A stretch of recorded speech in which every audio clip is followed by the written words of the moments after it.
Baru terungkap, musisi Anang Hermansyah mengidap penyumbatan batu ginjal dan telah menjalani operasi pengambilan batu ginjal Selasa 22 Juni 2021 siang. Musisi Anang Hermansyah dikabarkan kondisi kesehatannya kurang baik.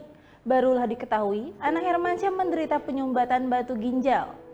Operasi pengambilan batu ginjal Anang Hermansyah yang tadinya selama 15 menit menjadi 3 jam.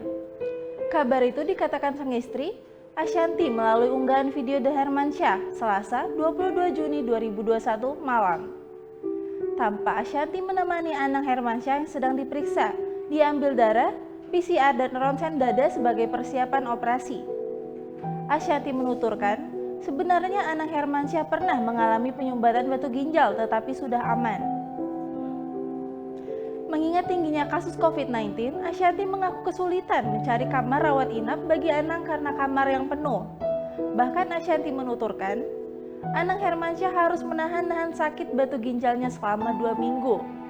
Untungnya, Ashanti bersyukur mendapatkan kamar pada Selasa 22 Juni 2021 siang, meski tak dapat menginap lama. Dari percakapan Ashanti dengan perawat, terungkap operasi Anang berlangsung dari pukul 11 hingga 14.30 waktu Indonesia Barat. Terkait lama operasi, Ashanti mengatakan harusnya operasi pengambilan batu ginjal Anang Hermansyah berlangsung 15 menit. Namun ternyata operasi berjalan selama 3 jam. Hasilnya, Ashanti sempat panik. Ternyata, operasi berjalan lama karena harus menembak semua batu-batu kecil yang menyumbat ginjal Anang dengan laser.